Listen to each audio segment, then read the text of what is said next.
Olá, uma ótima noite para você que acompanha a nossa programação. Seja muito bem-vindo a mais uma edição daquele que, sem dúvida nenhuma, é o melhor debate teológico da televisão brasileira. Bom, hoje é mais um daqueles debates imperdíveis. Então, fica ligado aí que tem muito conhecimento, muita informação para você. Antes dos convidados, rapidinho aqui, vou piscar meu perfil lá no Instagram. Chega por lá, mais uma plataforma para a gente poder conversar, interagir, bater papo, trocar ideia, falar sobre teologia. Quero agradecer demais o carinho que eu recebo dos nossos telespectadores.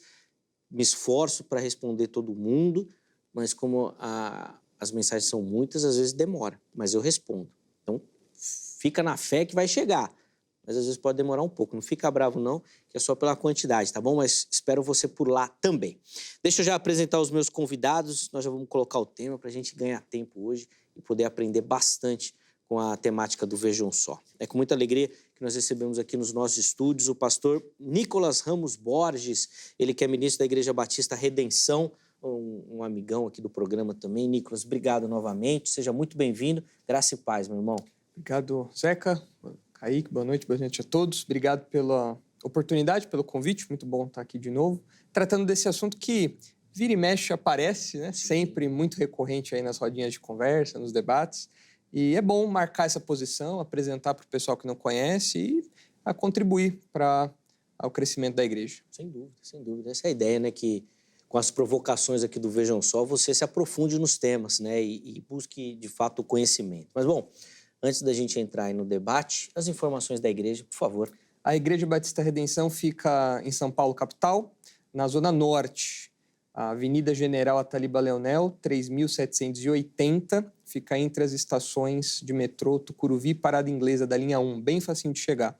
Nós temos atividades às quartas-feiras, à noite, às 19h30, culto de oração. Nós temos atividades aos sábados de manhã, evangelismo com crianças. A sábado à noite, reunião de jovens, e domingo de manhã e à noite, nossos cultos. E o culto da noite, inclusive, é transmitido, quem quiser acompanhar, pelo canal do YouTube da Igreja Batista Redenção. A gente tem lá vários materiais publicados e as transmissões ao vivo também. Boa. Inclusive, enquanto o Nicolas falava, o site da igreja apareceu aí para você. E se você acessar, você vai encontrar todas essas informações e, além disso, muito material lá.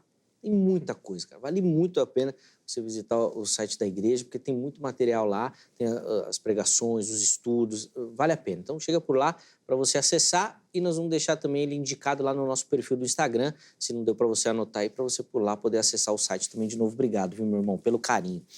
E recebemos aqui também no nosso estúdio, ele que também tem se tornado um grande parceiro aqui do Vejam Só, sempre muito carinhoso com os nossos convites, o professor Kaique Slumial, ele que é membro da Assembleia de Deus Alto do Ipiranga.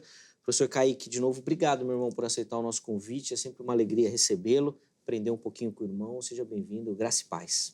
Graça e paz, Zeca, boa noite. Graça e paz, pastor Nicolas, boa noite. Boa noite a todos os telespectadores. É um prazer retornar, debatermos a respeito de um tema tão pertinente quanto esse. E eu espero, sinceramente, que aqueles que nos acompanham sejam edificados, que, como você bem destacou, sintam-se provocados para ir atrás do assunto e tirarem suas próprias conclusões e que Deus receba toda a glória nesse debate. Amém. Obrigado de novo pelo carinho, meu irmão. E antes da gente ouvir as suas considerações iniciais, também quero as informações da igreja, por favor. Maravilha. A Assembleia de Deus Alto do Ipiranga, ou ADAI Campestre, está localizada na Avenida Dom Pedro II, número 3.405. Nós temos cultos aos domingos, às 9, 11 e 18 horas. Pastor Rodrigo Soeiro, pastora Tati Soeiro. Boa, então aí também as informações. Nós deixamos o contato também do Kaique, que ele disponibilizou para você. Eles vão estar salvos no nosso perfil do Instagram e também, se o pessoal tiver interesse, pode te mandar uma mensagem por lá, que tem alguns materiais que o irmão escreveu também, que nós já mostramos aqui, mas que tem já dá para montar uma biblioteca quase com seus livros já, hein, Kaique? Nada que é isso, generosidade sua. Mas com certeza, se mandarem uma mensagem lá no direct, vai ter um desconto. Boa. Cupom de desconto Zeca, 10%. Olha lá, tá vendo? Tem essa chave hermenêutica aí para você, meu irmão. Manda uma mensagem lá. E nós já mostramos aqui em outras oportunidades alguns materiais que o Kaique trouxe e vale a pena também, são materiais de qualidade, muito bem produzidos e vale a pena você também poder acessar esse material. Manda uma mensagem lá que ele te explica direitinho, tá bom? Vamos pro tema do programa e eu vou, como hoje nós vamos analisar um texto bíblico, eu vou ler já direto o texto e depois já vou passar a palavra aqui aos meus convidados, que eles vão ter a oportunidade, então, de responder a pergunta aí, ó. Se o eleito não perde a salvação, como explicar o texto de Gênesis 32, 32 e 33, que diz o seguinte, o texto, ó. Por favor, perdoa o pecado deles. Porém, se não quiseres perdoar, então tira o meu nome do teu livro, onde escreveste os nomes dos que são teus. Fala de Moisés, então no versículo 33 o Senhor responde, então o Senhor disse a Moisés, riscarei do meu livro todos os que pecarem contra mim. Bom, após a leitura desse texto, vou passar a palavra ao Nicolas, depois o Kaique também vai responder. A gente quer as considerações iniciais, o caminho que vocês vão seguir, porque depois eu quero ver o que o meu telespectador responde também. E aí, Nicolas, por favor. Vamos lá. A pergunta do programa exige que nós tratemos de duas partes. Primeiro é olhar o texto e ver o que essas expressões querem dizer. O que significa riscar do livro, qual é o contexto em que essa passagem está inserida. E depois a gente tem que, é claro, tratar da questão sempre recorrente da perda de salvação. Se é possível o crente perder a salvação ou não. Então, começando pela primeira parte, quando a gente olha para o texto, a gente está no contexto do bezerro de ouro, Deus está irado com o povo. Você já tem aqui a ordem nos versículos anteriores para que os levitas disciplinem, matem ali os rebeldes, os idólatras. E, na sequência, nós chegamos aí nesses versículos onde Moisés pede para Deus para que ele tenha o seu nome riscado. E Deus responde falando que ele vai riscar do livro todo aquele que pecar. Bom, o que significa essa expressão, riscar do livro? O que seria esse livro? Talvez as pessoas intuitivamente pensem que aqui seja o livro da vida, logo referente à salvação, vida eterna. Mas, na verdade, aqui é uma expressão idiomática para falar da vida, para falar do ser vivo. Risca-me do livro seria risca-me desta vida, tira a minha vida. E isso a gente percebe, mesmo na nossa cultura, expressões literárias, vamos dizer assim, referentes a livros e coisa e tal, que nós usamos no nosso dia a dia. Por exemplo, nós falamos sobre pôr um ponto final na história, nós falamos sobre virar a página, nós falamos sobre apagar alguma coisa. São expressões que não tem um livro literal ali, mas nós usamos isso para paralelos corriqueiros do nosso dia a dia. E aqui, quando Moisés fala sobre riscar do livro, e Deus usa essa expressão também, está falando dessa realidade aqui, da nossa vida. Então, riscar aqui seria matar. Então, lendo o texto a partir disso, fica muito claro que Deus está falando aqui sobre realmente levar à morte como disciplina, como castigo ao povo idólatra. Tanto que na sequência, versículo 34, logo depois do texto que nós estamos lendo, Deus diz assim, vai, pois, agora e conduze o povo para onde te disse. Eis que meu anjo irá diante de ti. Porém, no dia da minha visitação, vingarei neles o seu pecado. Feriu, pois, o Senhor ao povo, porque fizeram o bezerro que Arão fabricar. Então, você vê aí que é algo temporal, diz respeito à morte. E essas expressões como essa, referente ao livro dos viventes, ou o livro como algo que retrata a nossa vida aqui, aparece em outros textos. O Salmo 69, 28, por exemplo, diz, sejam riscados do livro dos vivos e não tenham registro com os justos, falando aqui de morte. Depois, você vê, por exemplo, o famoso Salmo 139, onde diz que os teus olhos me viram a substância ainda informe e no teu livro foram escritos todos os meus dias, cada um deles escrito e determinado, quando nenhum deles havia ainda. Ou seja, aqui a expressão, a figura, é de a nossa vida ser como uma história que está registrada no livro. E Deus escreveu essa história, Deus registrou essa história. E é desse livro aqui que Moisés está falando, risca meu nome daí, tire a minha vida ou tenha misericórdia do povo. E Deus disciplina o povo por conta do pecado deles. E essa expressão aparece outras vezes, aparece no Salmo 56, enfim, textos que falam de livro, não necessariamente como livro da vida, mas livro como sendo uma expressão daquilo que nós experimentamos aqui, da vida temporal, da vida agora. Sim. E assim que a gente tem que entender. Então, essa é a primeira parte que eu acho que a gente tem que tratar, que é do texto, e depois a gente pode avançar para a parte aí da perda de salvação ou não. Boa. Kaique, quero te ouvir e, inclusive, saber se concorda com a sugestão indicada aqui de que o texto não necessariamente tem a ver com o tema que a gente colocou. Certo. Vamos lá, quero te ouvir. Perfeito. Êxodo 32, versos 32 e 33, é um texto discutível, né? Há quem pense que, de fato, esse texto tem implicações soteriológicas e há quem pense que não, como é o caso do Nicolas, por exemplo. Mas é curioso destacar que a própria Bíblia de Genebra, a mais calvinista que existe, em suas notas de comentários, ela entende que tem implicação soteriológica e até faz um paralelo com a atitude que Paulo teve em Romanos 9:3, onde o texto diz o seguinte: porque eu mesmo poderia desejar ser anátema de Cristo por amor de meus irmãos, que são meus parentes segundo a carne. Ou seja, Paulo reverbera o sentimento de Moisés, em Êxodo 32, 32 e 33, face à incredulidade dos judeus, que são os seus compatriotas.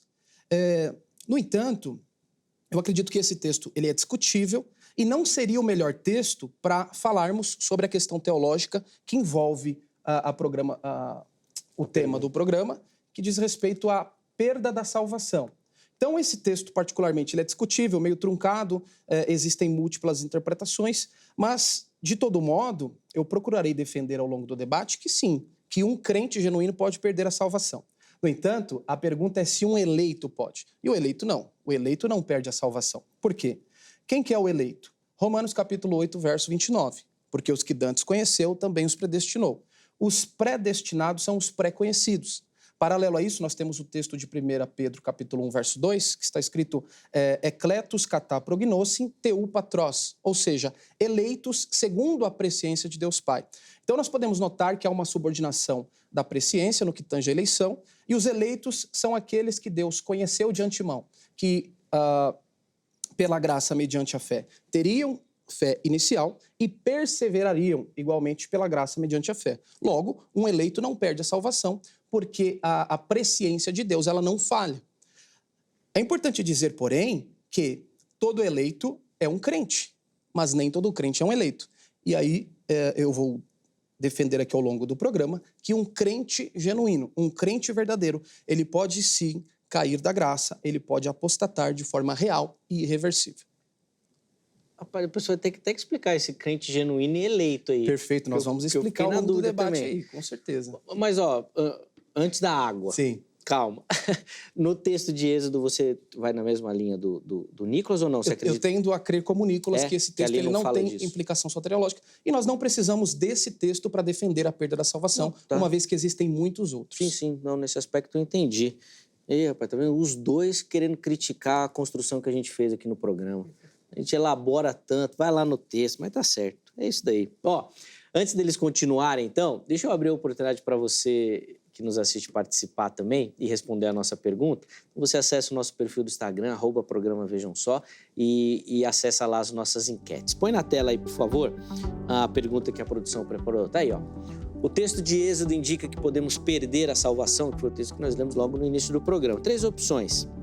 Sim, ele indica. Não, ele não indica. E a terceira opção, não sei. Tenho dúvidas, né? Então vai lá, escolha uma das opções, vote. Na postagem seguinte você justifique, então, a sua escolha, tá certo? Vamos lá que eu quero ver se a gente consegue colocar algumas passagens e contribuições dos nossos telespectadores também. Nicolas, eu vou voltar, então, a palavra ao irmão. E como já ficou claro aqui que lá em Êxodo vocês estão de acordo, eu vou pular, vou sair de Êxodo. Vou só para a parte de não perder a salvação mesmo. Então, eu vou pedir para o irmão defender a ideia que o irmão vai propor. E aí depois a gente coloca alguns textos bíblicos que corroboram também para o Kaique poder comentar. Por favor. Bom, então, passada essa primeira parte do texto de Êxodo, já concordamos que realmente não é a deixando claro que são os dois que concordam aqui, viu? Porque foi o que o Kaique falou. Tem gente que discorda, mas como os dois aqui concordam, eu vou pular. Então, vamos lá. Agora, sobre a questão da perda de salvação. É assim, existe uma ideia de que o crente obtém a salvação, mas ele precisa, de algum modo, preservá-la. Então, a dádiva da salvação é entregue aos crentes, mas cabe aos crentes, é responsabilidade do crente, preservar isso, guardar isso. Só que isso tira a ideia da salvação como algo que é integralmente dado por Deus do início ao fim. Porque Deus é o autor e Deus é o consumador, ou seja, ele é aquele que entrega, ele é aquele que completa. Tanto que em Filipenses, o apóstolo Paulo é muito claro ao falar que aquele que iniciou a boa obra em vós há de completá-la até o dia de Cristo Jesus. Então, por que não tem como perder a salvação? Porque a salvação nunca depende do homem em parte nenhuma.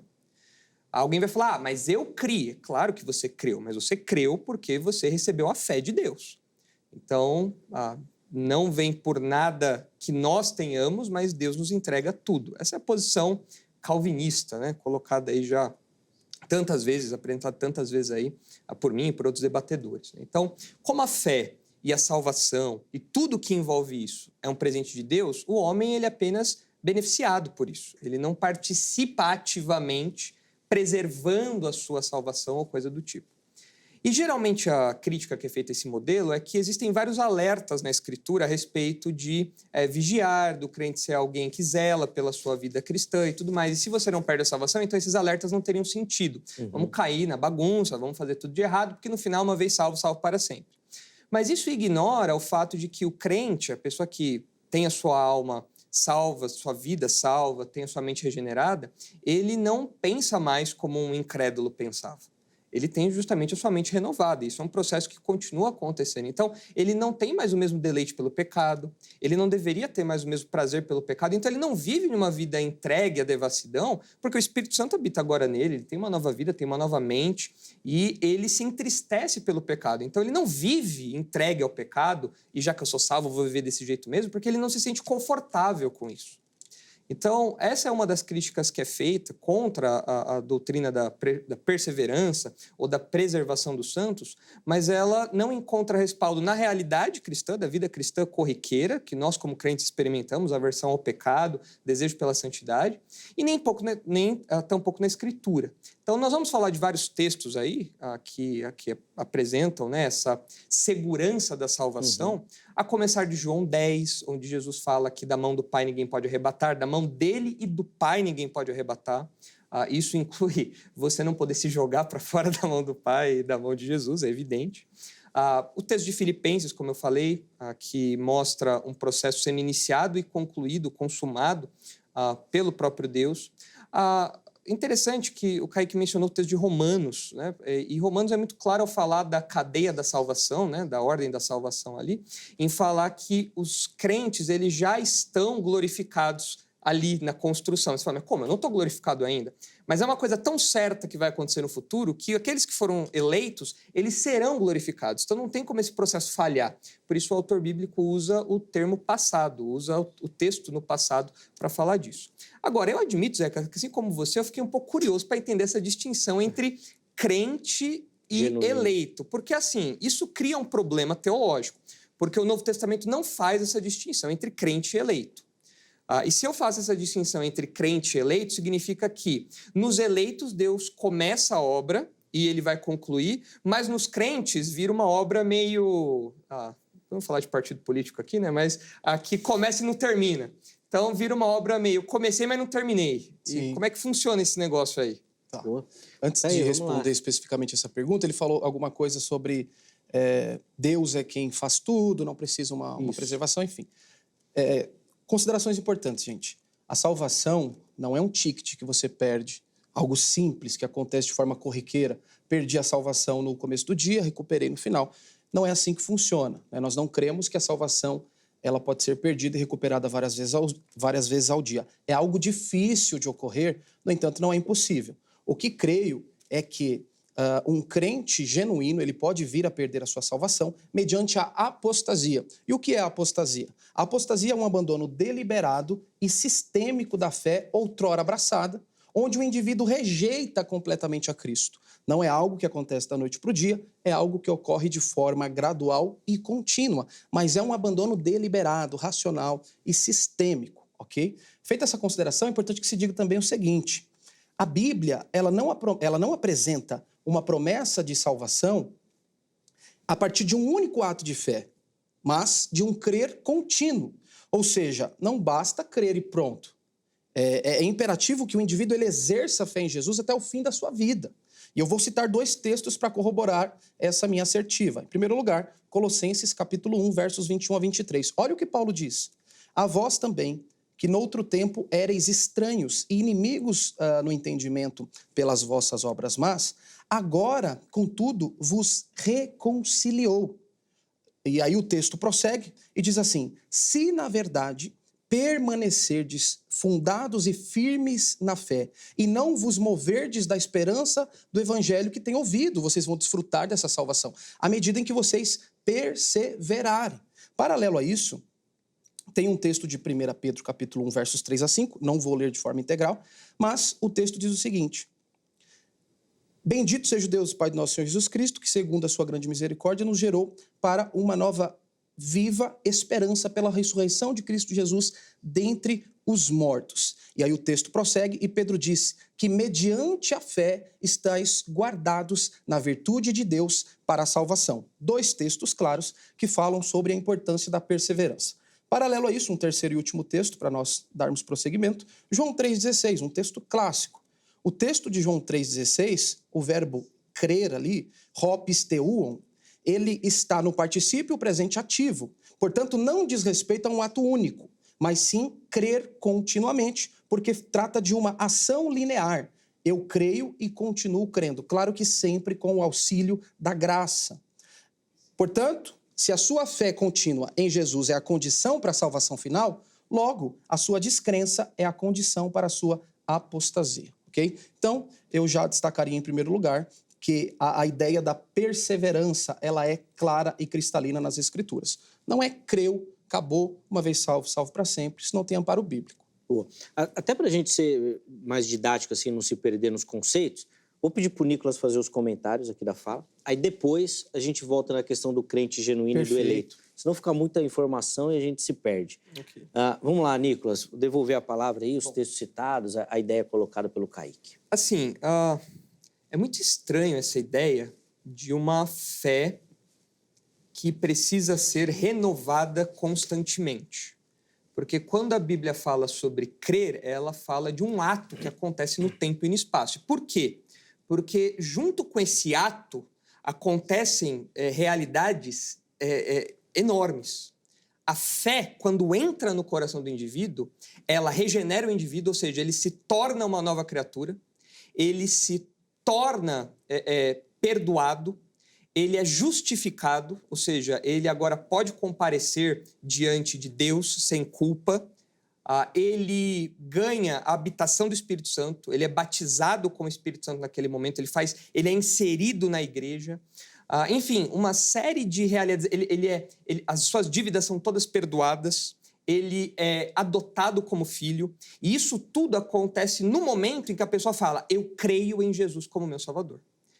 Então, é um ato que marca uma transformação completa. Então, quando eu digo, Kaique, que é necessário uma fé contínua, e que não basta isso acontecer uma vez, perceba as implicações do que a gente está falando aqui. Você está falando que todos esses atos eles têm que ser contínuos. Sim. Sendo que isso não corresponde à realidade. Porque não tem como eu ser adotado constantemente, não tem como eu ser justificado constantemente. Isso é um ato. Então, mas é que você disse que a fé é uma coisa que tem que ser constante. E a fé, o que é a fé? O crer é contínuo. Tudo bem, tudo bem, mas envolve esse crer... Mas essas coisas já aconteceram, isso, é estado, então, é posicional. Exato, mas isso... Não estou falando que ninguém está sendo adotado constantemente. Mas o que eu quero dizer é o seguinte, a partir do momento que eu criei, tudo isso aconteceu e não tem como isso ser revogado. Então, é evidente que eu vou continuar tendo fé. É óbvio, eu comecei, eu vou terminar, é evidente. Deus me deu essa fé, Ele vai preservar essa fé em mim. É claro, isso é óbvio. Sim. Mas durante eu falar que em algum momento eu posso perder essa fé, eu estou falando que essas outras realidades, elas também podem ser perdidas e no modo como você apresentou, essas outras realidades paralelas, elas acabam perdendo o efeito marcante que acontece na vida do indivíduo. Porque ele pode ter aquilo, ele precisa de algum modo preservar aquilo, manter aquilo, e em algum momento ele pode perder tudo isso. Então, você dizer que essa fé ela precisa se prolongar, se renovar diariamente e tudo mais, eu entendo o seu raciocínio, considerando a sua definição de apostasia. Mas ela não faz sentido historicamente na vida do indivíduo. Porque a partir do momento que eu recebo a fé, muitas coisas vêm junto com a fé. A fé nunca vem sozinha.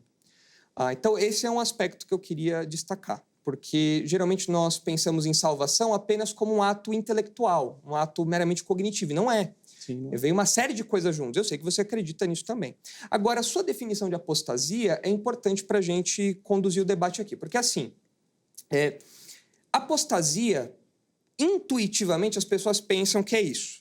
É a pessoa ter fé e ela perdeu a fé. Ou seja, ela não crê mais em Deus, não crê mais em Cristo, ela abandonou tudo isso, chutou tudo para o mato e não quer mais saber.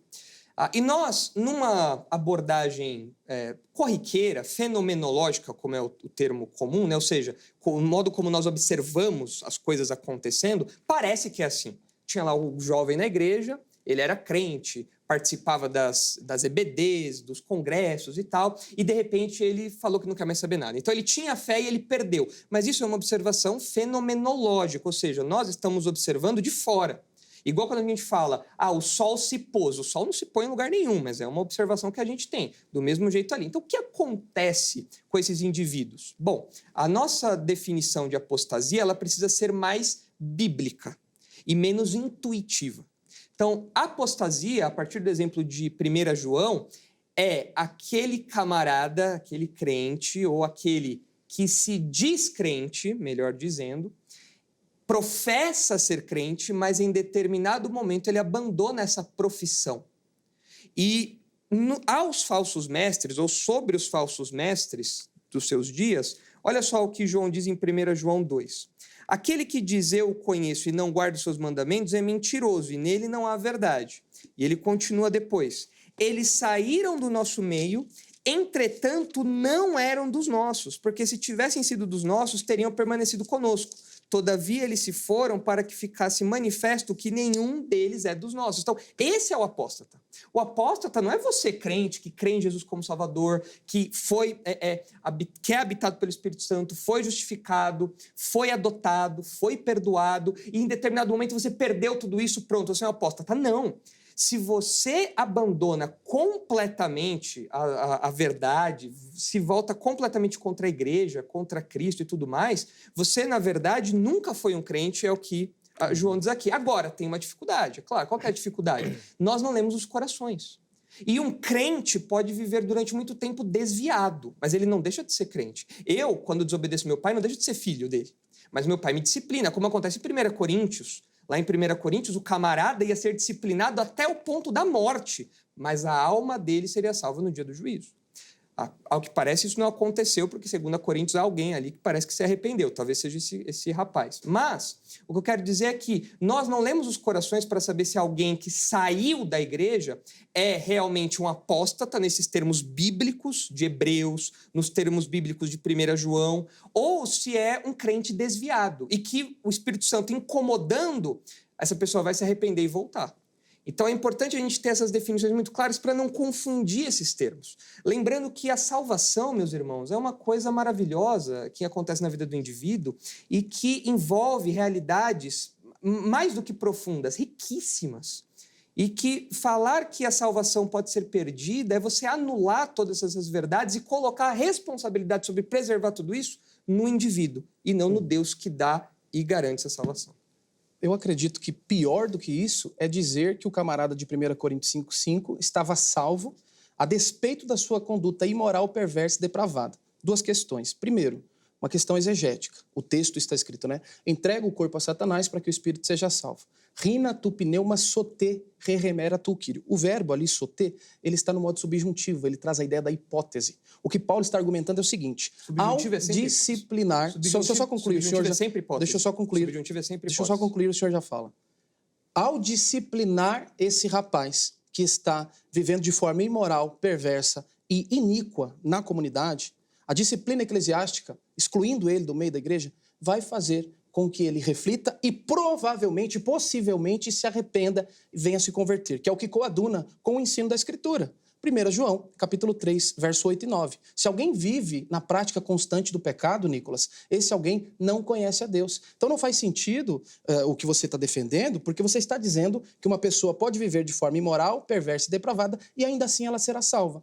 A sua fala, aliás, com todo o respeito do mundo, ela pode sugerir um estilo de vida relapso no que se refere à santidade. No que se refere. Porque sim. Porque o camarada de Corinto não ia morrer? Deixa eu só concluir. Você já vai ele ia morrer? Também. Como que ele vai viver uma vida assim e não vai sentir o peso da mão de Deus? Ele estava vivendo uma vida e sentiu o peso da mão de Deus. E aí Paulo disse, exclui ele da comunidade. Claro, para que talvez ele seja salvo no dia do Senhor. Não que ele estava. Não é um talvez. Você acredita que ele estava salvo? Não, mas aí não tem nenhum talvez. Naquele estilo. Há talvez no grego, Kaique? O subjuntivo demonstra, sim, a ideia da probabilidade, sobretudo considerando o contexto e o escopo escriturístico. O talvez foi por sua conta. O que Paulo está falando ali é... Não, talvez é um entendimento do texto. Entreguem ele a Satanás para que o corpo seja destruído e a alma seja salva no dia do juízo. Ou seja, no dia do retorno de Cristo. Ou seja, esse camarada, ele era um crente, mas que experimentaria a rígida disciplina de Deus, como Ananias e Safira, como aqueles de Corinto. Que se ele morresse antes, naquela condição de imoral e perverso, ele estaria salvo? Claro. Agora, então, gente, pode viver a lá vão ter, porque você pode viver um estilo de vida imoral, perverso e depravado. Se ele morresse antes dessa suposta disciplina, ele estava salvo, Nicolas? Eu estou ensinando que o crente pode viver uma vida... Você está sugerindo. Eu pergunto, eu fiz a pergunta antes. Se ele morresse nessa condição espiritual, ele não cometeu um pecado pontual, Nicolas. Ele está na prática. Exato, sim, meu amigo. Você concorda comigo nesse sentido. Concordo, mas... Então, se ele morresse naquela condição, ele estava salvo? Sim, ele estava salvo. Agora a pergunta, Kaique, é a seguinte: por que ele morreria? Não. Tá, olha para o texto. Favor. O que significa entregar a Satanás para a destruição da carne? Responda para mim. O que significa isso? Aquele contexto imediato, a disciplina eclesiástica, exclui ele da comunidade. Não é só excluir a comunidade. Isso daí é o que eles deveriam fazer. Mas o que significa entregar para Satanás para que a carne seja destruída? Essa expressão, carne seja destruída, o que significa? Pode ser que supostamente ele venha a morrer. Pode ser, não. É morte. Carne ser destruída é morte. Mas dizer que ele estava salvo naquela condição espiritual é por sua parte. Eu estou respondendo a sua indagação de que o crente pode viver uma vida de pecado e isso não tem problema nenhum. Eu acho que morte, ser ameaçado com a morte, é uma coisa um pouquinho séria. E Deus... Deus é um Deus que ameaça, então. Sim. Se converte, senão eu vou te matar. O amor forçado. O texto de Êxodo que nós estamos tratando não mostra Deus matando? Mas aí você falou que não tem implicação soteriológica, você falou. Então, não, mas ali é um exemplo... agora vale o texto. Não, o texto não tem implicação soteriológica justamente porque fala disso que a gente está falando aqui, que Deus pode matar. E olha, Deus mata seus filhos às vezes sim. Se esse cara morresse nessa condição, ele ia se perder eternamente. Ananias e Safira, o pessoal de Corinto, que tomava ceia indignamente, e mais, você deve lembrar de 1 João, que fala sobre pecados para a morte. Sim. Então, existem pecados... A Bíblia não fala de categorias de pecados, mas a Bíblia fala que existem pecados, existem circunstâncias em que Deus pune sim com a morte. Ele fala, olha, vocês tomem cuidado, andem em santidade porque eu posso trazer a disciplina sobre vocês. Concordo. E isso não é um amor forçado. Isso é o amor de um pai que, quando necessário, pega a cinta e fala, agora nós vamos conversar. Sim. Você está desonrando o meu nome. Você tem o privilégio de ser o meu filho e você não está se comportando como tal. E isso pode chegar ao ponto de Deus falar, eu vou retirar a sua vida, porque você não está honrando meu nome. Isso poderia acontecer com aquele cara. Graças a Deus, parece que não aconteceu, porque em 2 Coríntios parece que há alguém arrependido, profundamente arrependido, e pode ser esse indivíduo. Mas o texto ali de 1 Coríntios deixa claro que esse indivíduo, ele era um crente. Sabe por quê, Kaique? Uma outra afirmação ele óbvia, era crente. Né? Sabe por quê? Você não disciplina incrédulo. Você disciplina incrédulo? Não, você disciplina quem está fora da... Não, você disciplina quem é crente. Você não disciplina incrédulo. Mas você disciplina quem precisa de disciplina. Não. Porque se ele está um crente 100%, ele não precisa de disciplina. Claro, vamos concordar? Não. O crente, quando ele está desviado, ele precisa de disciplina, mas ele não deixa de ser crente. Eu não chego na rua e falo, gente, vou disciplinar todo mundo que é incrédulo ali. Não, eu disciplino quem é crente. Se chega alguém na minha igreja e fala, pastor, eu sou membro aqui, mas eu descobri que eu não sou crente. Eu vou ser disciplinado? Eu falo, não, você nem crente é. Você está aqui só no hall de membros, mas você nem faz parte da igreja. Então, nós disciplinamos quem é crente. Se o camarada lá era... alvo de disciplina, é evidente que ele era crente. E a afirmação de Paulo, que esse talvez aí, pela sua interpretação exegética, é muito clara de que ele, na verdade, era um salvo e que ele poderia morrer agora, mas ele tinha a sua salvação garantida. Agora, desde quando isso daí é uma carta branca para você viver em pecado?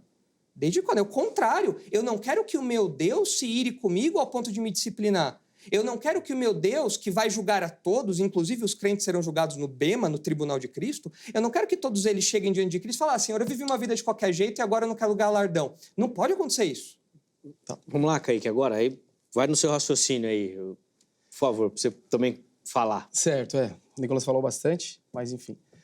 O texto de 1 Coríntios 5,5, ele claramente não advoga a ideia de que aquele rapaz, naquela condição imoral, perversa e iníqua, ele estava salvo. Por quê? Isaías diz que os nossos pecados fazem separação entre nós e Deus. Quem vive um estilo de vida como esse camarada, 1 João 3, 8 e 9, não conhece a Deus. Quem conhece a Deus não vive na prática do pecado. Você mesmo disse, quando nós nos convertemos, somos regenerados, santificados, habitados pelo Espírito, estamos num processo de santificação, cujo propósito é nos conformar à imagem de Cristo, totalmente contrário do que esse jovem estava vivendo. E caso morresse nessas condições, certamente perderia a sua salvação. Ok? E aí, enfim, você quer... Não, pode ir, vai lá. Então, com relação a 1 Coríntios 5,5, eu fiz questão de enfatizar esse texto, porque ele é muito mal interpretado, ele serve como um tipo de argumento, no sentido de que a pessoa não perderá sua salvação, ainda que viva de modo pecaminoso, deliberado e imoral. Né? Isso, pelo amor de Deus, isso não tem base bíblica alguma. Isso é uma flagrante contradição contra os textos que nos mandam viver em santidade. Certo? E nós vamos entrar em Hebreus 6, que é um texto onde ele falou que não tem base bíblica alguém cair da graça. Hebreus capítulo 6, versos 4 a 6, é um texto que mostra claramente alguém que desfrutou da vida cristã de forma genuína e que ainda assim ele apostatou da fé e caiu da graça. Mas aí a gente fala daqui a pouco. Não, já apresenta o texto, porque o Nicolas já apresentou de 1 João, se eu não estou enganado. Eu falei de 1 João, eu falei Filipenses também. Citou muitos textos, é difícil. O ideal é a gente trabalhar um texto. Então, vamos começar com Filipenses? Calma aí, vamos aqui, agora é minha vez, eu vou falar então, e depois a gente fala o seu. Vamos lá então. Hebreus capítulo 6, vamos os versos 4 a 6, texto conhecidíssimo. Mas antes de falar especificamente do texto, nós entendemos que é importante considerar o propósito da epístola. Por que a carta aos Hebreus foi escrita? Essa é uma questão importante, né? O autor aos Hebreus, ele está escrevendo para cristãos que são judeus. Portanto, eles estavam passando por situações aflitivas e angustiantes por conta da perseguição. E essa perseguição consistia também em serem forçados a abandonar o cristianismo e voltar ao judaísmo. Okay? Esse pano de fundo ele é importante. O autor está mostrando a superioridade de Cristo e do cristianismo em contraste com o judaísmo e com a antiga aliança. Agora, tendo esse pano de fundo e contexto em mente, vamos ao texto. Hebreus 6, 4 a 6. Importante que se diga que existem múltiplas interpretações, mas eu acredito que a mais consistente é essa, que se refere à possibilidade real da apostasia. Veja, porque é impossível os que já uma vez, rapax, de uma vez por todas, foram iluminados, fotistentas, emitir luz ou brilhar, né? Fala de uma verdadeira conversão. Ser iluminado fala de uma verdadeira conversão. É o mesmo termo que aparece em Hebreus capítulo 10, verso 32. E provaram. O provaram aqui não é apenas experimentar, é provar efetivamente, porque é o mesmo termo que se refere a Cristo ter provado a morte. Cristo não experimentou, ele provou de fato. Então, e provaram o dom celestial. O que é o dom celestial, Nicolas? É a vida espiritual dada a uma alma antes morta em delitos e pecados. Vida que só o verdadeiro regenerado conhece. E aí o texto prossegue e diz, se fizeram participantes do Espírito Santo. O que é isso, gente? É receber o Espírito Santo. E somente crentes genuínos recebem o Espírito Santo no ato da conversão. O texto prossegue e diz, provaram a boa palavra de Deus e as virtudes dos séculos futuros. Ou seja, características claras de alguém que verdadeiramente nasceu de novo. E aí nós temos 3 particípios, né? Que é o fotistentas, que foram iluminados. O geusamenos provaram. E o genetentas se tornaram participantes. Todos esses particípios estão no aoristo, no passado. Significa que essa ação foi concluída. Tais pessoas foram salvas. Não é simplesmente alguém que teoricamente nunca foi crente, que teve uma fé espura ou temporária. Não, é alguém que verdadeiramente desfrutou da genuína conversão. E aí o texto diz, e recaíram para peçontas. Ou seja, esses que recaíram, é impossível que sejam renovados ao arrependimento. Ser renovados ao arrependimento. Que haja arrependimento novamente. Claramente, esses camaradas, aqui ilustrados no texto de Hebreus 4 a 6, foram crentes verdadeiros que caíram da graça, apostataram da fé. Foi? Sim? Vamos lá, Nicolas. É só continuar lendo o texto. Porque a terra que absorve a chuva, que frequentemente cai sobre ela e produz erva útil para aqueles por quem é também cultivada, recebe bênção da parte de Deus. Mas se produz espinhos e abrolhos, é rejeitada, e perto está da maldição, e o seu fim é ser queimado. Ou seja, o que o texto está falando é de pessoas que estiveram em comunhão com a chuva, receberam as gotas das bênçãos espirituais aqui, mas não produziram nada. Logo, não são crentes. É simples, é só ler o texto. É sim. É simples. Simples. Tá aqui, eu só li. Você deu uma resposta simplista que não resolve o caso. não. Eu apresentei a condição, tudo que eles receberam, e aí você me dá uma resposta Kaique, simplista de que eles nunca foram crentes. Você fez conclusões que, até um certo sentido, elas podem até ser feitas a partir de palavras que o autor usa aqui. Porque, de fato, o autor de Hebreus usa palavras muito fortes. Ele fala sobre ser iluminado e, na nossa teologia, na teologia paulina, por exemplo, iluminação é salvação, é ação do Espírito Santo. Mas a gente não pode ler Paulo em Hebreus. Hebreus é Hebreus. Então, ser iluminado, provar o dom celestial, tornar-se participante do Espírito Santo, tudo isso nos remete a uma teologia paulina. Só que a gente não pode ler Hebreus com as lentes de Paulo. É o autor de Hebreus e é Paulo. Tá. E então, o que significa essas coisas, são as pessoas que, durante anos, conviveram na igreja, trabalharam na igreja, foram abençoadas na igreja, tiveram as suas vidas comportamentalmente, eticamente, transformadas em algum grau. Mas essas pessoas, no final das contas, não eram crentes, não produziram nada de bom. Quantas pessoas nós conhecemos assim na igreja, Kaique? Quantas pessoas nós conhecemos? Pessoas que a gente fala popularmente, nossa, estava participando disso, ia no congresso, nossa, essa pessoa era uma bênção e agora está lá no mundo. O que foi essa pessoa? É a tristeza do apóstata. É alguém que afirmava estar lá, recebeu a chuva. O texto diz, aqui, ó, a terra que absorve a chuva produz erva útil, mas se produz espinhos e abrolhos, é rejeitada, e perto está da maldição, e o seu fim é sem queimado. Ou seja, essa terra não absorveu nada. Essa terra não teve uma transformação verdadeira, não cresceu raiz salvífica lá dentro. E a gente pode até levar em conta, eu falar, mas isso pode acontecer? Ué, a parábola de que Jesus conta do semeador não fala de pessoas que por um tempo mostram a fé, mas isso na verdade não era uma fé verdadeira, e logo depois isso vai embora, isso passa? Era só uma aparência? Então, é o mesmo caso aqui. Mas qual que é a relação dessas advertências sérias com todo o contexto? O que o autor aos Hebreus está querendo com isso? Ele está falando de um algo que não tem relação nenhuma com o fato de que eles estão passando por situações aflitivas e angustiantes, sofrendo ferrenha perseguição. Ou seja, não é uma palavra de incentivo para não voltem ao judaísmo. Claro que tem. É claro. Mas se eles nunca foram crentes, não faz sentido essa advertência? É uma advertência vazia? Não, é o contrário. É para cada um se avaliar e ver se de fato a chuva está caindo e está produzindo fruto. Ou se você é como eles. Então é aí que está o objetivo. O autor quer falar, peraí, eles saíram do cristianismo e voltaram para a pompa do judaísmo. Assim como hoje em dia tem um monte de pseudo-protestante indo para o catolicismo romano, né?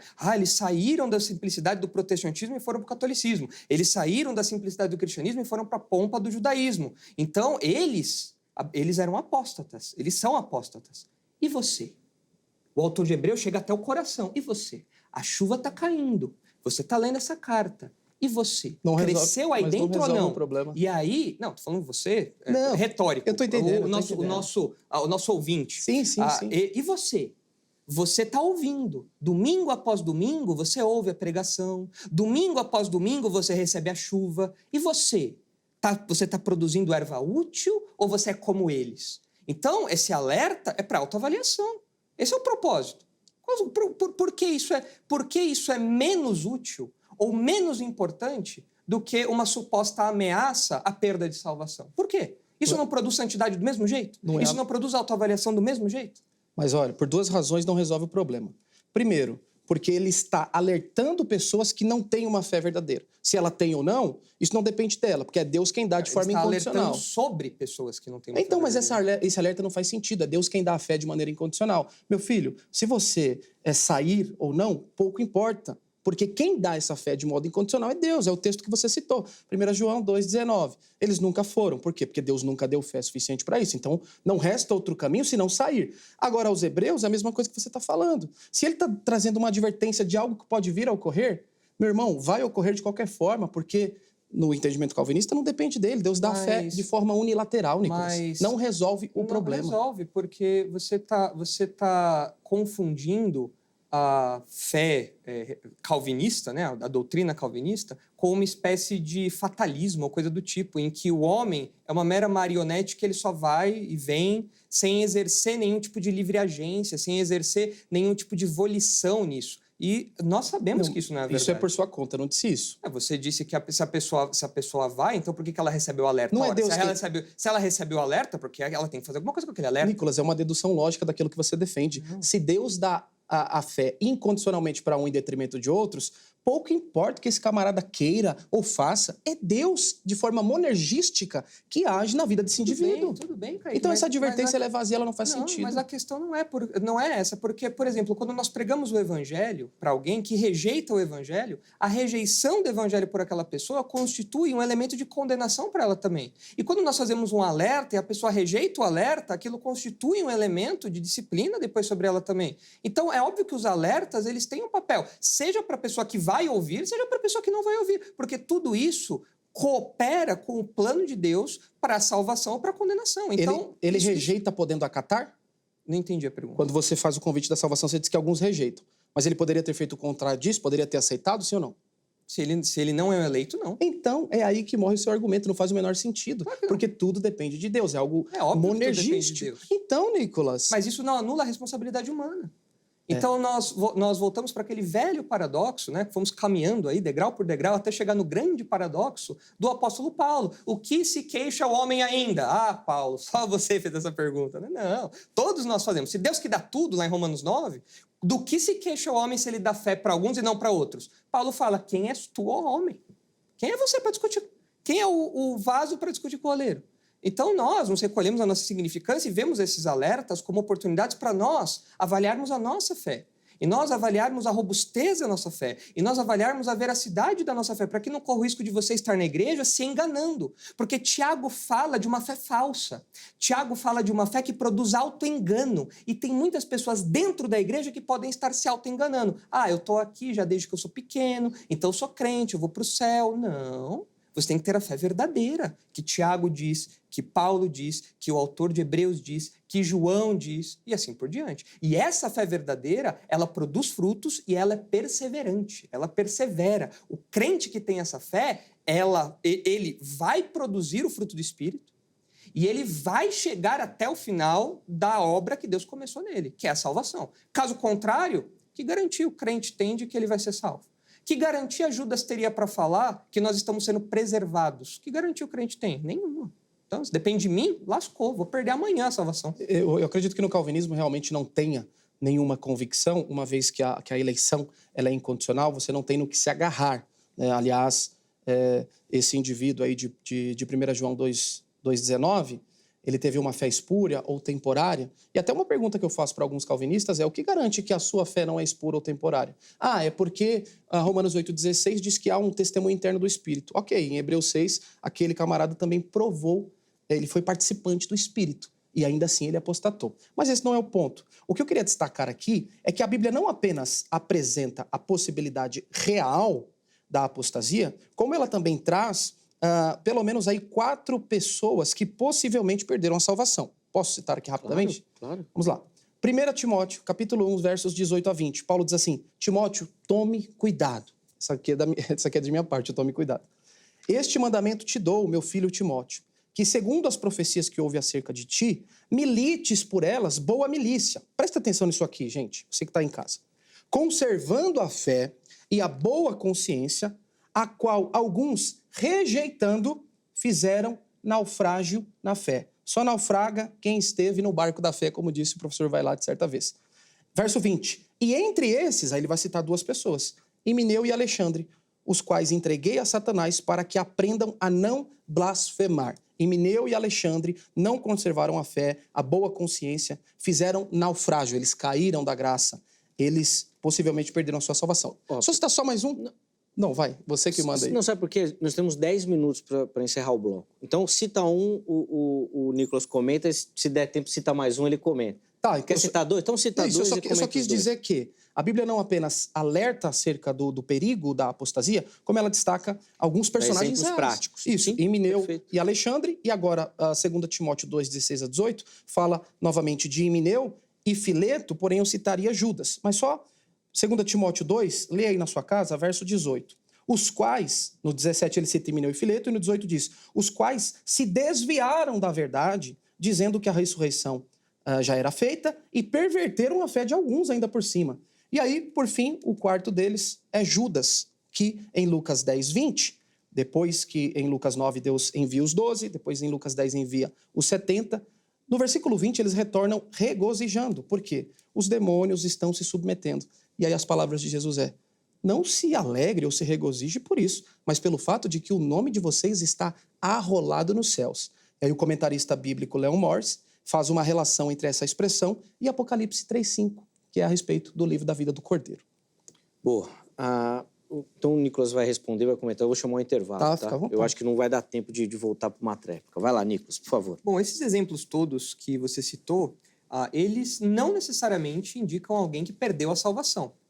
A gente pode muito tranquilamente encaixar esses exemplos no apóstata de João, no apóstata de Hebreus, não teria problema nenhum. Pessoas que estavam lá, atuantes, inclusive na igreja, mas que começaram a ensinar coisas estranhas, começaram a ensinar mentiras, coisas erradas, e que claramente, como falsos mestres, não eram crentes e, portanto, foram expulsos e nunca foram crentes de fato. Isso é até comum no Novo Testamento, não é raro.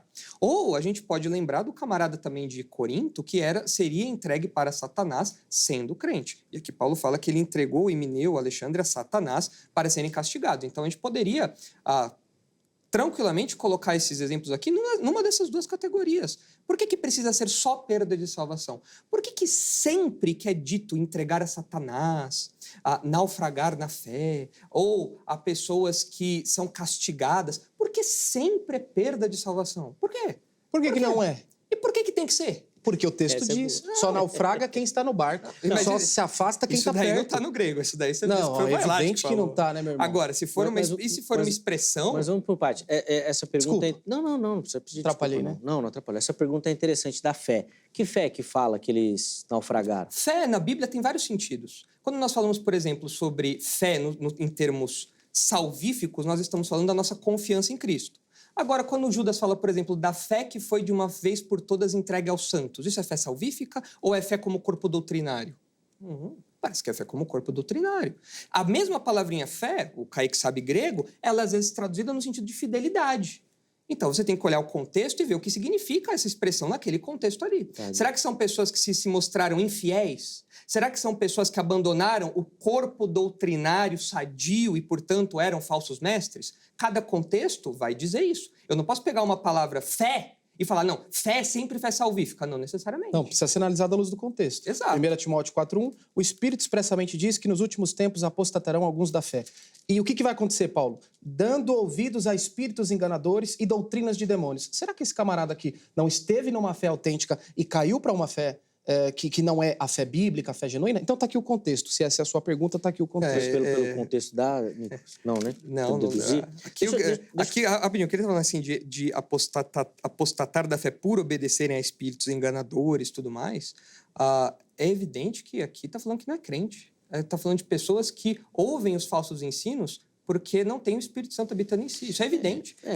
Ele está falando aqui, ele está descrevendo os nossos dias. Você fala que todo mundo é crente porque dá ouvido a isso? Não, é óbvio que não. O que é apostatar da fé aqui? É não dar ouvido à fé sadia. Aqui em 1 Timóteo 4, está falando, descrevendo a vida das pessoas que acolhem mentiras. É isso que o texto está falando. Não, desculpa, mas é uma inferência que o senhor faz ao texto. Não é não. O texto claramente diz, apostatarão alguns da fé... Ele vai cair dessa fé ao dar ouvidos a espíritos enganadores e doutrinas de demônios. E quando você fala fé, você fala salvação. Exato, sinônimo de salvação. Da fé, exatamente. Cair da fé, cair da sua posição de salvo. E você faz uma analogia com...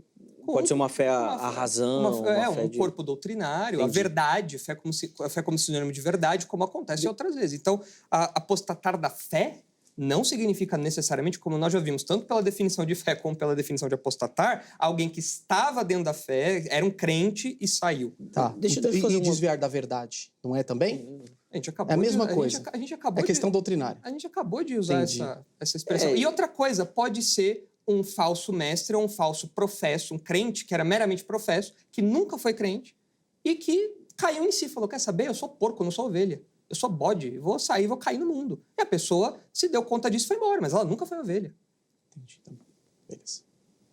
Vai continuar? Não vai Tá, pro, não, vou pro intervalo, é que você falou. Tá Bom, eu falei, mesmo, é que beleza. você falou de um jeito, mas não tá bom, concordei. né? Não tá bom de jeito nenhum.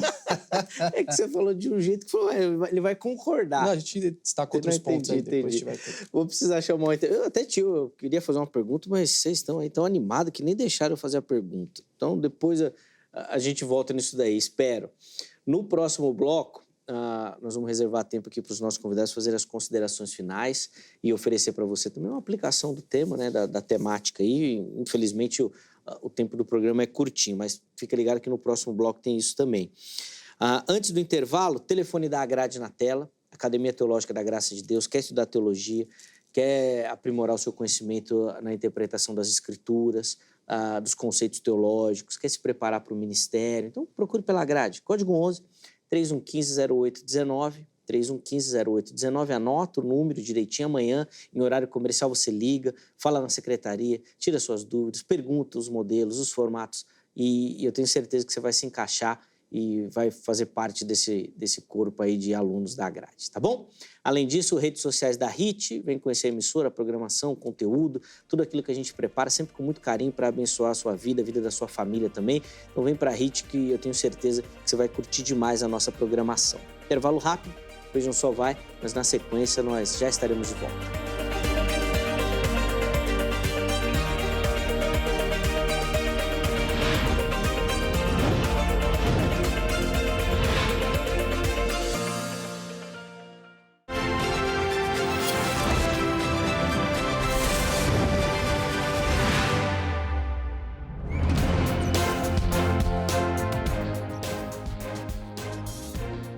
Muito bom, já estamos de volta com o Vejam Só, intervalo bem rapidinho na nossa conversa e nós estamos respondendo a pergunta se o crente pode ou não perder a salvação. Temos aqui duas visões defendidas pelo pastor Nicolas Borges, pelo professor Kaique Zlumial, que colocaram suas linhas, né, interpretativas no primeiro bloco, e neste bloco agora eles vão fazer as considerações finais. Infelizmente o nosso tempo é bem curtinho, mas até para a gente ter um pouquinho mais de tempo para ouvir os nossos convidados, nós vamos deixar para mostrar as nossas fotos, falar sobre o brinde aqui no próximo programa, tá bom? Então nós vamos aproveitar esse bloco aqui para dar um tempinho maior para os nossos convidados, para as conclusões e considerações finais. Então cada um vai ter 5 minutos para fazer as suas últimas palavras e antes de encerrar eu vou também mostrar aí o resultado da nossa enquete, tá bom?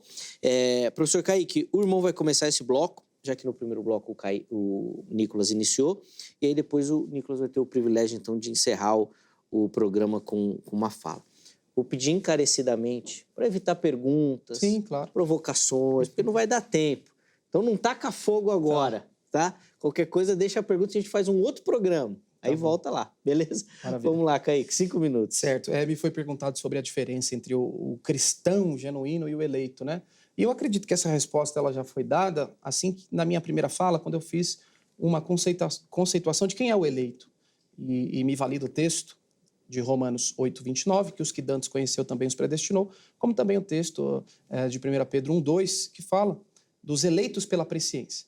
Logo, se o eleito é aquele que, pela graça mediante a fé, tem ele recebe esse convite da salvação, esse presente, e permanece, persevera até o final, ele é eleito por isso, conclui-se, portanto, que aqueles que por algum motivo estranho, que nós não sabemos, eles acabam desistindo, talvez por influências internas, externas, seja lá o que for, e não perseveram, logo esses são crentes. Eles abraçaram uma fé autêntica, de fato eles foram iluminados, é o texto de Hebreus 6, é claro.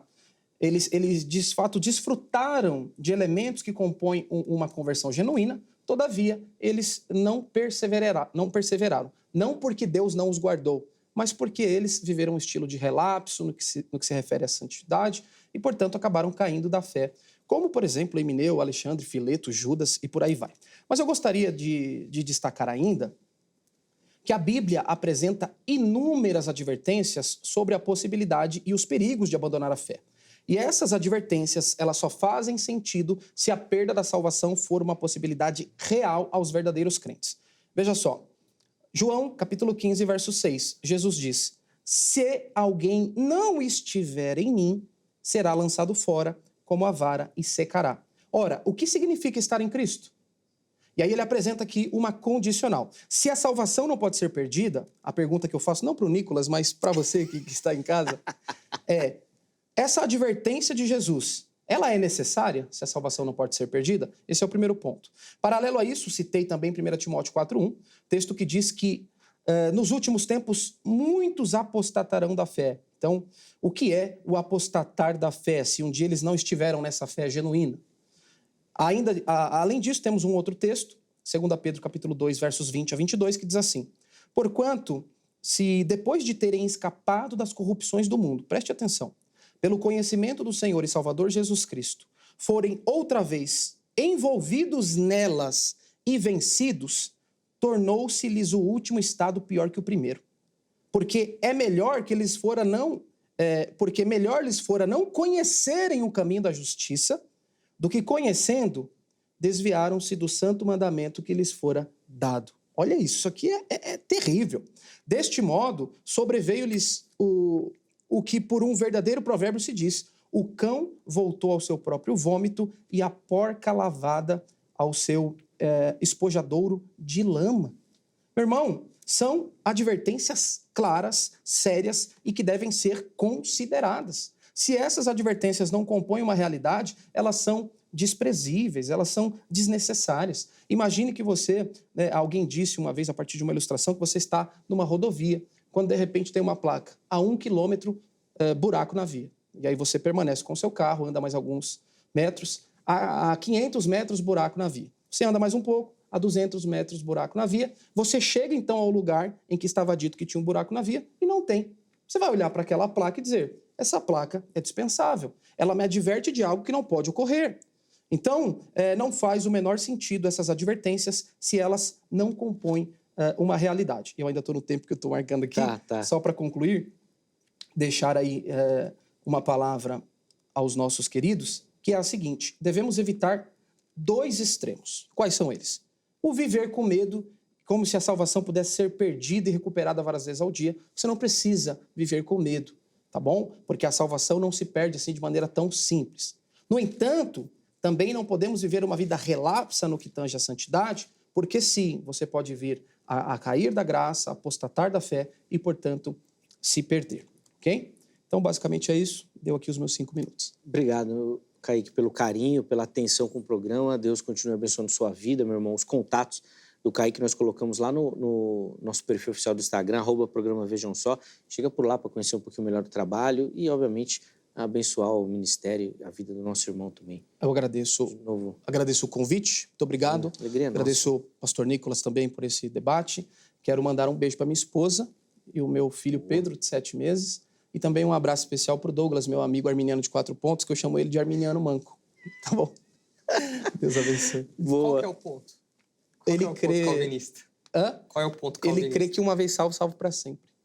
Ih, rapaz. Rapaz, E É o arminiano arminiano? de 4 pontos, sim, existe. É mesmo? eu conheço calvinista de 4 pontos, agora Arminiano de 4 pontos. Eu já tinha escutado de 4 pontos, mas não sabe, eu achava que era outro ponto que eles não pegavam. Não, esse daí, É esse. da perseverança. Pô, legal. Diferente. Nicolas, 5 minutos também, por favor, vamos lá. Bom, foram citados alguns textos aí que não vai ter tempo de nós tratarmos aqui, mas João 15, quando Jesus fala sobre estar nele, a gente novamente não pode ler João a partir da perspectiva de Paulo. Na teologia paulina, estar em Cristo significa ser salvo, mas da figura que Jesus está usando, estar nele, não significa necessariamente isso. Mas a gente não vai ter tempo de explicar esse contexto todo. Mas ali a gente precisa lembrar do que Jesus está falando à luz do que acabou de acontecer com Judas, do discurso que Jesus está falando sobre estar próximo a ele, verdadeiramente ligado a ele, enfim. Também é o texto de Pedro que fala, né, que o estado dele se torna pior do que o anterior. Ali nós estamos falando de novo de um grupo de apóstatas, pessoas que foram salvas não no sentido soteriológico, mas no sentido de vida eterna, mas pessoas que foram libertas de uma vida suja, imoral, apenas comportamental. Deu um tapa de tinta, como eu costumo dizer. E essa pessoa, ela, por dentro, ela continuava podre. Então, a grosso modo, o que a gente percebe nesses textos é isso. Então, a gente tem que ler os textos à luz do que à luz do problema que está sendo tratado ali, não impondo uma teologia ao texto. É o texto que tem que revelar a teologia a nós. Sobre a distinção entre crente e eleito, talvez isso tenha criado na mente dos ouvintes aí, dos espectadores, um grande medo. Porque, peraí, eu sou um crente ou sou um eleito? Porque não tem como saber isso, né? Sou um crente ou sou um eleito? Nem no agora calvinismo, né, agora eu sou crente. Nem no calvinismo tem como saber. Em Tessalonicenses é dito que a eleição tem frutos. Os crentes, eles dão frutos. Eles têm marcas que podem ser percebidas. Uma fé temporária, esvanecente. Mas o tempo justamente mostra que a fé não é temporária. É justamente esse o ponto. Mas a questão é que quando nós vemos, por exemplo, Tito 1, quando o apóstolo Paulo faz a sua saudação ao pastor Tito, eu quero terminar com essas palavras, a gente vê algo muito bonito aqui, porque ele diz: Paulo, servo de Deus e apóstolo de Jesus Cristo, para promover a fé que é dos eleitos de Deus. De quem que é a fé? É dos eleitos. A fé é dos eleitos de Deus. E o pleno conhecimento da verdade segundo a piedade, na esperança da vida eterna, que o Deus que não pode mentir prometeu antes dos tempos eternos. Aqui ele está falando sobre salvação, sobre glorificação, e ele fala que isso é dos eleitos. Então, se você é um crente, você é um eleito, porque para crer, você tem que ser escolhido por Deus. Você nunca vai crer por conta própria. Você tem um coração obstinado, você tem um coração rebelde, você odeia a Deus desde o ventre, desde bebezinho você odeia a Deus, é o que Davi fala: em pecado me concebeu minha mãe, nascido já pecador. E Deus atua na vida daqueles que ele escolheu antes da fundação do mundo, aqueles que ele elegeu antes da fundação do mundo, para dar a eles a fé salvífica. E o texto fala que essa fé é dos eleitos de Deus. E Paulo pregava para que essa fé chegasse até esses eleitos. E esses eleitos, então, ouvindo a voz do bom pastor, fossem até o santo aprisco e se tornassem ovelhas de Jesus Cristo. Então, se você está ouvindo isso e você ficou um pouco confuso, será que eu sou um eleito? Será que eu sou um crente? Se você é um crente, você é um eleito. Se você é um eleito, você é um crente. Por quê? E como é que eu sei? Como que eu sei, pastor? Se você crê em Jesus Cristo como seu único e suficiente Salvador, se o Espírito Santo, então, habita em você e você frutifica, você tem visto o fruto do Espírito na sua vida, a eleição tem frutificado, você tem crescido, você tem amado cada vez mais o seu Senhor e odiado cada vez mais o seu pecado. Se isso continua ao longo do tempo e não é só uma coisa temporária, cheia de emoções e picos, que você só sente vez ou outra, ou que ficou lá atrás no passado. Não, isso te acompanha, isso persevera em você. Se esse é o seu caso, então você é um eleito. Agora, se você não tem, você fala: pastor, eu não tenho essa fé. Eu não tenho a fé que é dos eleitos. Então, o meu apelo é que você se curve ao Senhor Jesus Cristo como único e suficiente Salvador. Que Ele coloque no seu coração isso. E toda vez que alguém faz essa oração, essa pessoa é ouvida, porque essa pessoa é uma eleita. Porque ninguém pode clamar por Deus se não for pelo Espírito de Cristo. E o Espírito de Deus habita nas pessoas que clamam por salvação. O Espírito de Deus atua nessas pessoas, muda a vida dessas pessoas, de modo que elas abandonam o pecado, o lixo da vida delas, e elas caminham à glória, agora para a glória eterna. É isso que o apóstolo Paulo diz aqui para nós em Tito, não só nesse capítulo, ao longo de toda a carta, falando da obra de Deus nos eleitos. E o meu desejo é que você seja um eleito. Eu não posso ler corações, mas você pode ver o seu coração e saber se você quer essa salvação. Aí, se você quiser, é porque Deus já está atuando, e glórias a Ele por isso, não glórias a nós, porque no que dependesse de nós, nós nunca iríamos até Deus. A glória é somente dele, porque Ele é quem vem ao nosso encontro. Amém. Obrigado, Nicolas, também pelo carinho, atendeu o nosso convite, irmão. Tá aqui no programa num dia tão difícil. Obrigado aí pela perseverança e estar aqui na... Incondicional. Não, tá vendo? Eu não fui provocativo. É que eu tenho que tomar cuidado, que eu comentei com o Kaique antes que teve um programa aqui que eu fiz uma provocação para fazer uma brincadeira e acabei jogando um fogo no programa. Jogou gasolina na fogueira. Que não deveria. Mas agradecer demais aos nossos convidados e também agradecer a você que participou. Aliás, vamos colocar o resultado da enquete antes da gente encerrar. Nós perguntamos sobre o texto de Êxodo 32 e a indicação dele sobre perder ou não a salvação. 51% falaram que sim, ou seja, o texto indica que perde, 42% que não e 7% não sei. É claro que a nossa pergunta era direta sobre o texto, que na opinião dos nossos convidados aqui não fala exatamente sobre essa questão de perder a salvação, mas a ideia era saber da sua opinião sobre a leitura do texto. Então, 51% indicaram que o texto lá de Êxodo fala sobre esse assunto, mas eu também acredito que muita gente foi influenciada na questão da possibilidade de perder ou não, independente do texto que nós colocamos ali. Então, quero agradecer demais a todo mundo que votou, agradecer também aos meus convidados pelo carinho. O programa de hoje termina, mas amanhã, se Deus permitir, nós estaremos de volta com mais um Vejam Só. Um forte abraço e até a próxima.